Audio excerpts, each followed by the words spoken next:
This is Nancy and Jenny with Yoga with Jenny and Nancy. And we hope you've been enjoying our little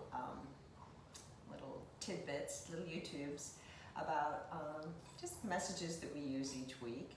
We work together to try and incorporate these messages into our practices, and we really believe that intention behind our practice and intention with our actions as we walk through our days are some of the most important things we can do for ourselves.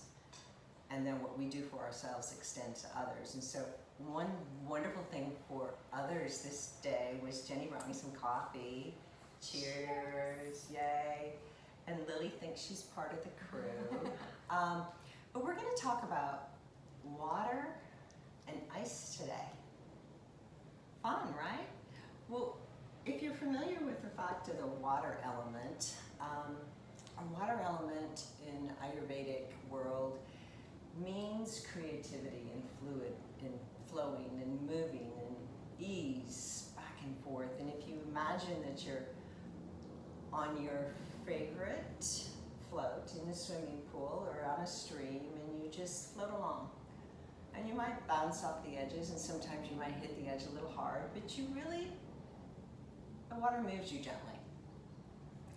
Whereas an ice cube is hard, it's rigid, and it clinks around, and it might ping off the side of a glass, or it might shatter if you drop it on the floor. But it's cold, it's rigid, it's hard, and it stays in the same shape unless you break it.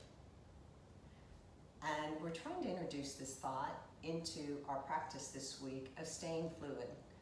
There's a lot of crazy energy in our world right now, and if we all act like ice cubes and bounce off one another, something's gonna break, something's gonna shatter, even if on our own inside.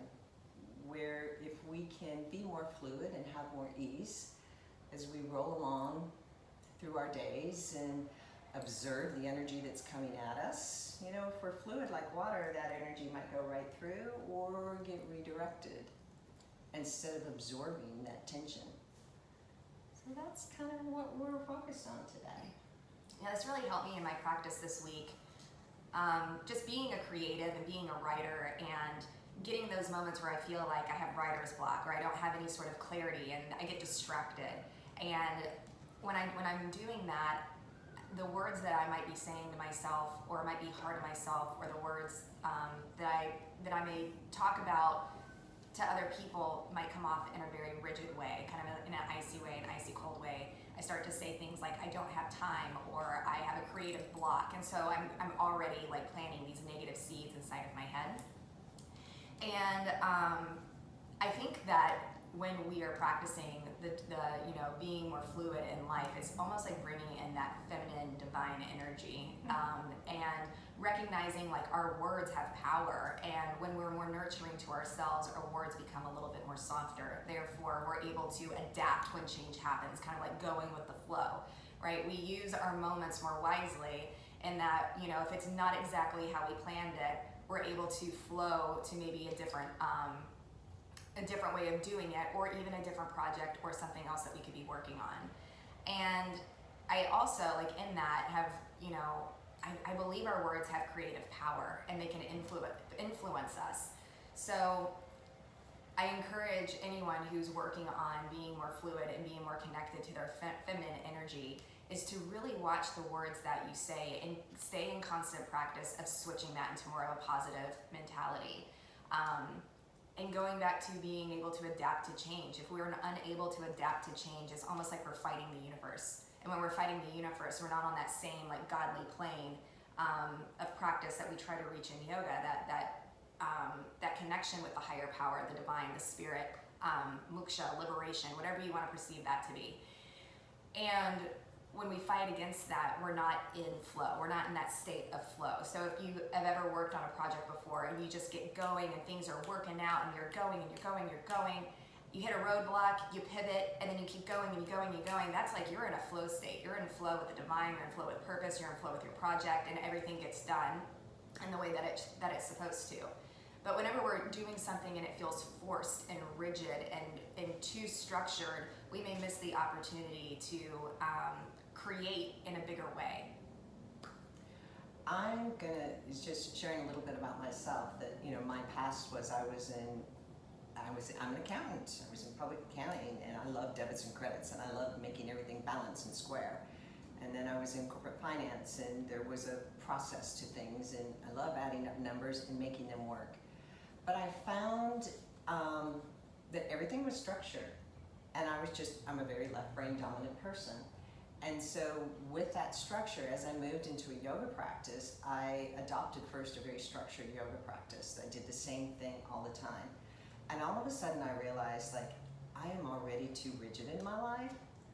I need to find more movement, more fluidity. And as I practice that more on my yoga mat, and I know it sort of gets to sound like an old adage, like, the way you move on your mat is the way you will move in the world. But as I became more fluid on my yoga mat and asked my body to move with grace and ease and movement, and get into little crannies instead of squares, all of a sudden then life became a little gentler. And as I've grown older and wiser, I've taught myself to just pause instead of reacting and bouncing off and being like, oh my God, that wasn't the plan. Now what am I going to do? Because I've gone off the plan, or this didn't work out exactly as how I had it in my head. Instead of panicking and responding and not responding, reacting out of fear, I've learned to just, sometimes it means sitting down in stillness and breathing and allowing myself to see what might be the possibility of what seemed impossible or seems impossible. Where might I be going in a new direction instead of being angry about the plan or angry that I didn't make the green light and it's a red light? What can I make out of this gift that life presents us? So, and it's really fun when you hang out with a creative person like her. She rubs off on you. She rubs off on me too. She keeps me in line, or else I'm like a puppy. Anyway, last week I was actually telling Nancy that I haven't been practicing pranayama lately. And after Nancy left my home, I started to think about the reason why I hadn't been practicing pranayama. And I had like this internal battle with sitting down, getting quiet, and just breathing, because I didn't quote unquote have time. And so I feel like that's where I was really rigid in that, and I needed to make time in order to breathe. I mean, that's our life force. I needed to make time to breathe so that I could actually settle into a grounded spirit, as opposed to just being up here all the time. I needed to come down here. And so in my classes this past week, I've been incorporating multiple types of pranayama to bring it back into the practice. So when you're thinking about your yoga practice and you're on your mat, if you are someone who does the same thing all the time, maybe look into incorporating different types of practices into your yoga practice. And you can absolutely take class with us on our platform. Maybe offering in different perspectives into your life, offering in different ways of doing something. Life doesn't come with just one recipe. I think there's many different ways that we are called into action here on the planet, and maybe that's why I'm not good at baking, because I don't like to follow instruction. There are lots of chocolate chip cookie recipes to use in life. Yes, there are. Yeah. So should we close with a little breath work? Yeah, let's close. All right. Favorite one you want to do today? Lily, go to your basket. Do you want to do Nani Shabnam? Yeah, actually I was thinking exactly. That's great. All right, so left hand to your thigh. Nadi Shodhana, this is how I use my peace fingers, and I put them in my third eye, and we use our thumb to close the right nostril and our ring finger to close the left. And just pause for a moment here, even out that breath. And just take a couple normal breaths with both nostrils open. Nadi Shodhana evens out the energy on the left side of the body and the right side of the body. So use your ring finger to close your left nostril. Take an inhale through the right. Pause at the top. Use the thumb to close the right. Open the left. Exhale out. Inhale through the left. Pause at the top. Ring finger closes the left. Open the right. Exhale it out. Repeat right side inhale.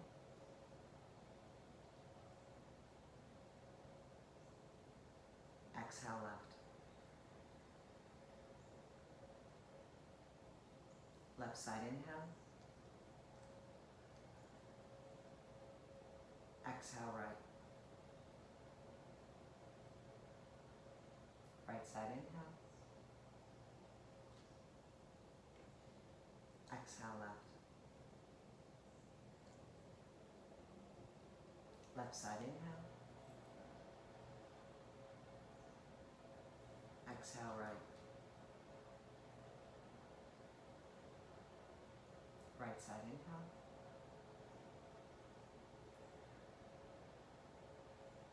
Exhale left.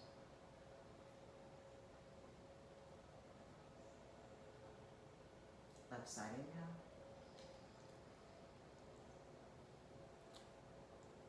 Exhale right. Last time right side inhale. Hold it at the top. Exhale left. And then both palms to the thighs. And notice the clearing. Notice whether you had different sensations on the right side or the left. And how might you balance out your body and balance out the sides with more ease and grace in your life?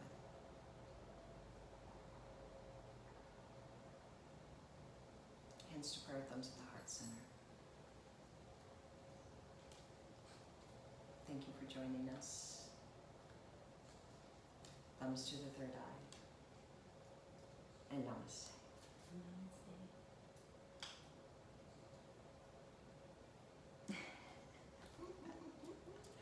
Lily, you're past. Don't forget to join our classes. Yoga with Jenny and Nancy. On Punch Pass, the link is in our bio as well as on our Instagram page. So go follow us and we will see you on the mat. Have an awesome week.